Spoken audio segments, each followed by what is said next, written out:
consider in my generation legends. And I looked out and I walked in and I saw people that taught me when I was 3 or 4 years old. At 37 years old, that means so much to me. For those of you that are still with us here, God has blessed you to be here. And I'm not here to tell jokes today, as I usually am. But I do thank you, Miss Brenda, for allowing me to pay tribute, as that becomes one of the things that I love doing for the people that have poured into my life and the people in my generation's lives. And so today I offer you this tribute. I'm so elated to be a part of such an extraordinary event. This is one of the greatest honors of my life, to be able to share with you this tribute. Being a part of this Love Fest to show your appreciation for all that you've contributed to this church, this ministry, its leaders, and myself personally. I was just overwhelmed driving in here today, thinking about how I could honor you with this tribute.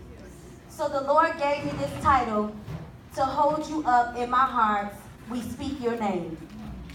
In 2015, Oprah Winfrey threw an extravagant event called the Legends Ball. Living legends from all over attended this ball, where she honored those who paved the way for her generation and the generations after her. So on today, I will serve as your Oprah Winfrey.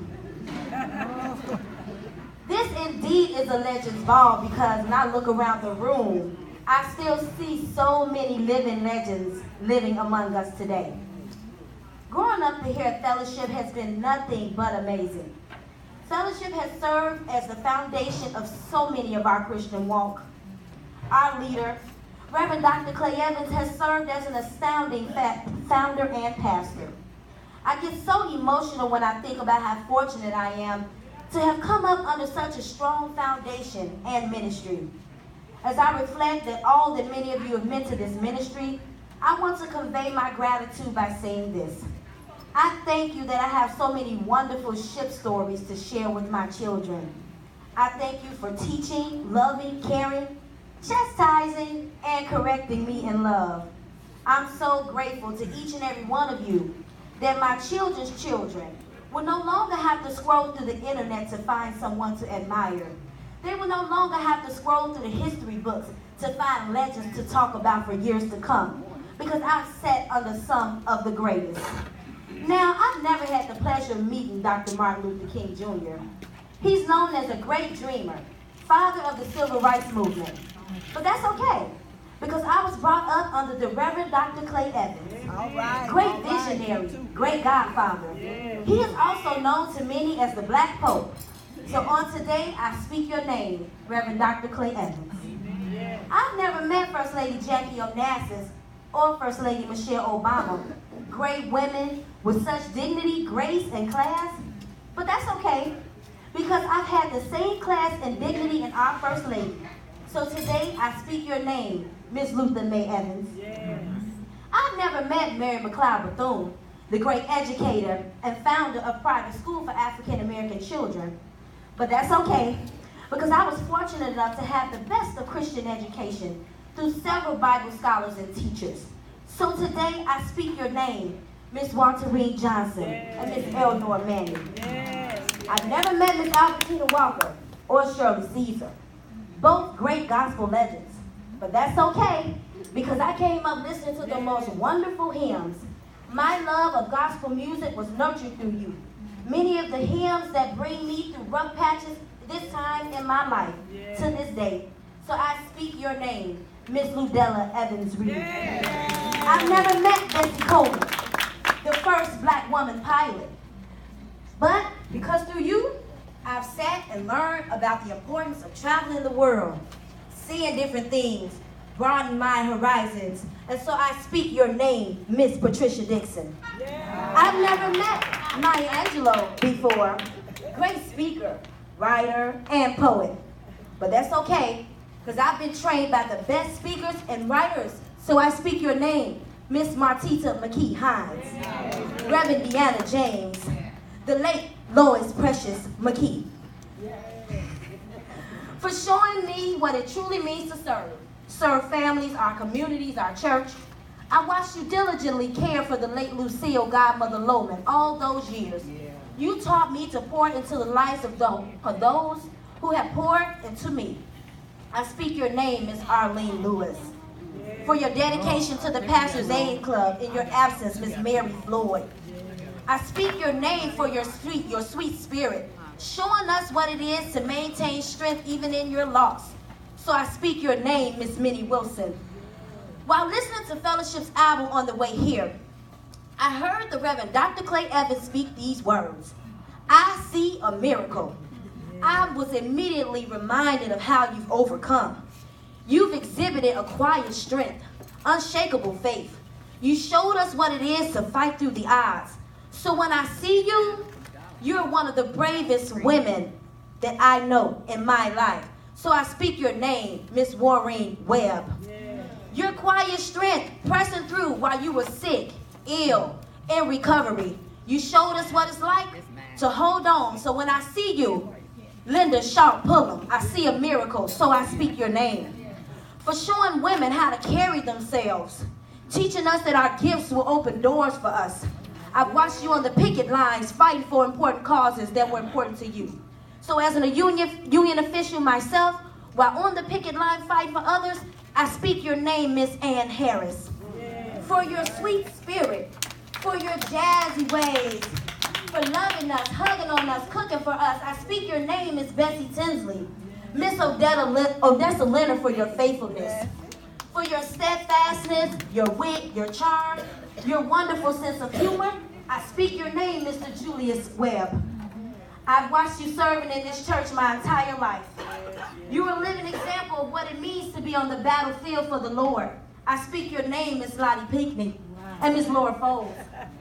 The woman who I call my good girlfriend. One of the favorite people of mine in this world.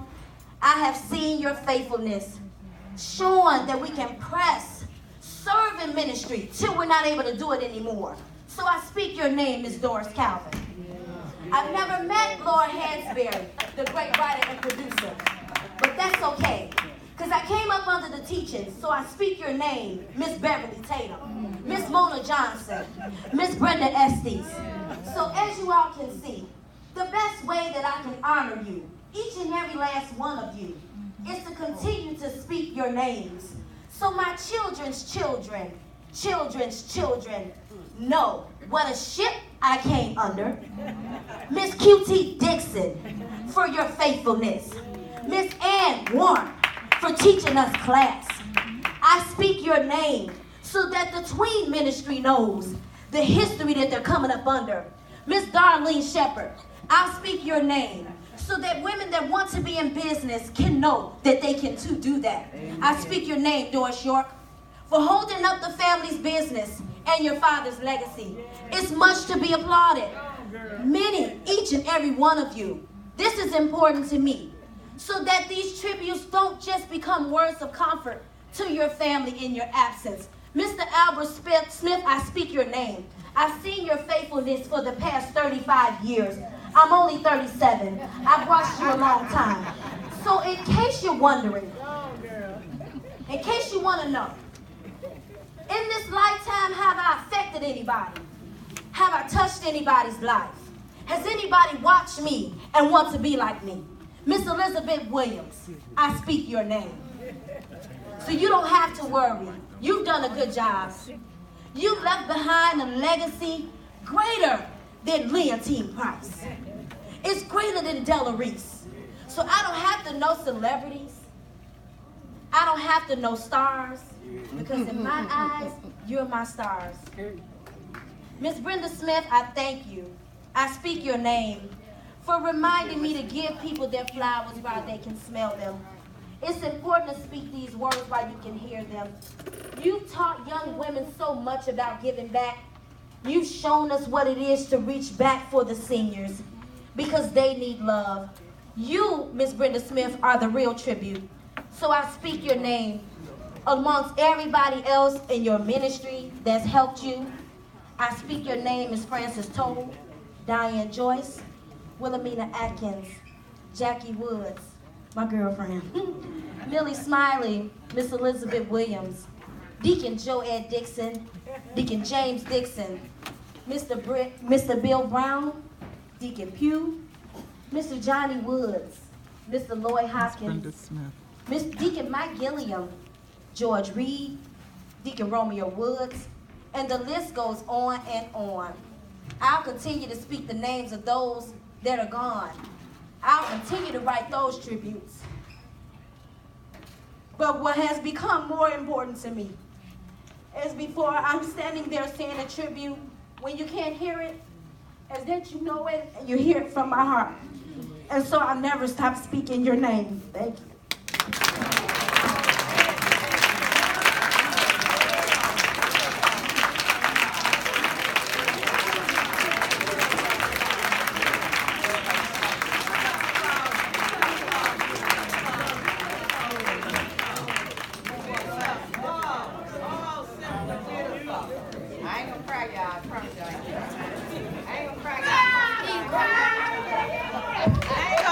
I promise y'all I ain't gonna cry.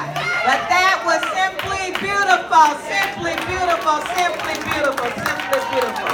God is in control. God is in control. Oh, thank you, Lord. Thank you, Lord. Thank you, funny lady Ayanna. Thank you so much.